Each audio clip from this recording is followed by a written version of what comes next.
This is a story written especially for you. May it open your mind and your heart. The molecule. One day a single molecule was reborn as a drop of ink. It occurred to the molecule that this was the very first time it had ever been a drop of ink. Suddenly an amazing thought came into its mind. Now that it was ink, maybe the molecule could write its own history. After all, the molecule had been part of so many things and had experienced so much that it had something very important to tell. Something very important indeed. Maybe the most important thing of all. The molecule looked around and, as luck would have it, spied a piece of paper right there on the desk beside it. The molecule took that as a sign that writing this story was the right thing to do, so it leaped from the ink bottle right onto the paper. The molecule knew it had to work very fast. After all, for ink, becoming absorbed in one's work has an entirely different meaning. The molecule first began by writing how we all learned in school that matter cannot be created or destroyed. You think this is true, it wrote, because you've been told it's true. But I know it's true because I have lived the reality of it. I started out as a molecule of water. The first thing I remember was living in the sea. It was a very exciting beginning with churning waves and undersea eruptions and some very hot spots.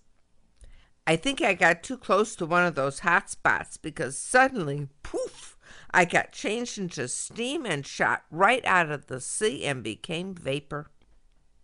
After that, I joined with lots of other molecules and we became a cloud. For a while, I just drifted around, but then I got so heavy, I turned into rain and fell all the way down onto a green leaf in a great forest. The molecule wanted to list all the things it had been over time. So, after I was on this green leaf, a big bear, it could have been a wolverine, well, anyway, something big and hairy ate the leaf, and for a while I was blood. So many things had happened that the molecule had to speed across the paper in a desperate attempt to get it all down. Let's see. Oh, yeah. Then the body tore and I drained into the soil and a plant drank me up through its roots. So I went into the plant and got changed into little buds at the top. This was quite wonderful and I felt very full of life. The molecule of ink was getting smaller now, and so it began to write even smaller letters as it sped along. Then I got picked, and eventually I got in really hot water, but I actually liked it because I burst forth with flavor and a human ate me. Being a molecule in a human is special, because if you're lucky enough to get to the heart like I was, it's the best place of all. The human heart hums with light and energy.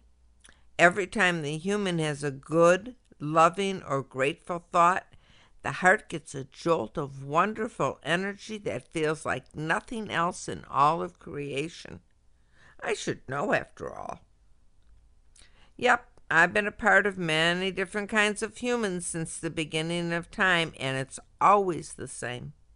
In their hearts, they all want the same things. They all love their babies, and they all grieve their lost loved ones. They all yearn so much for love, tenderness, hope, and understanding. It's sad humans can't see with their hearts. Eyes are really good things to be too, but seeing with your heart, well, that's the very best of all.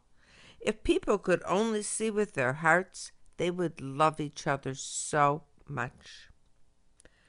Of course, you want to try to stay away from the negative, fearful, and light-blocking parts. I've been part of them too, and they aren't fun one bit, trust me. Throughout my history, I've been part of almost everything.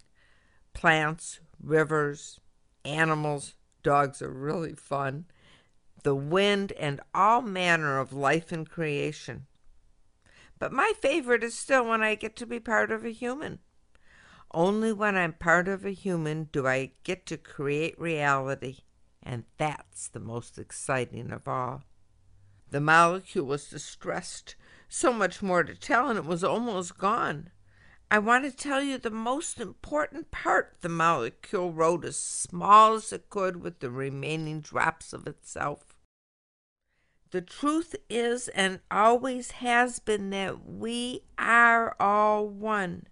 Every part of every one of us is, has been, and will be again part of one another.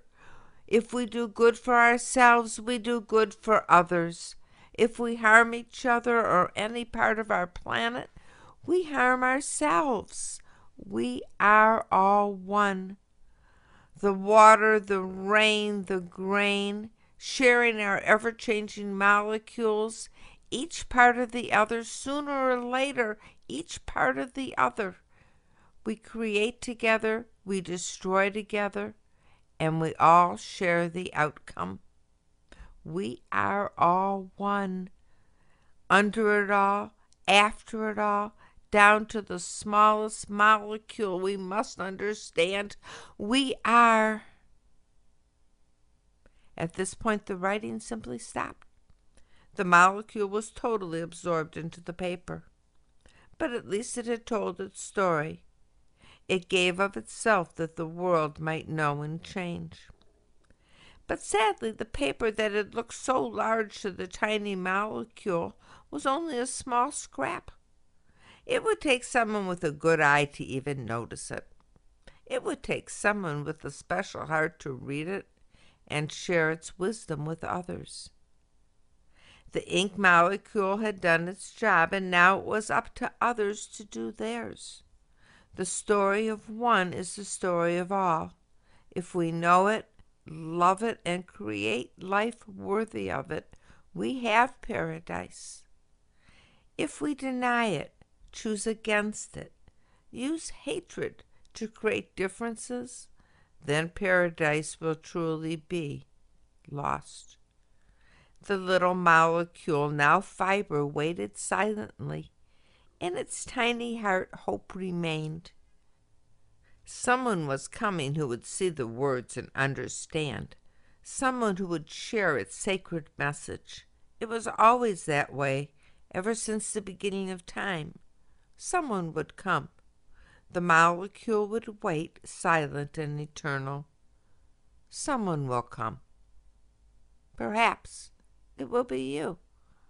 Perhaps it will be you.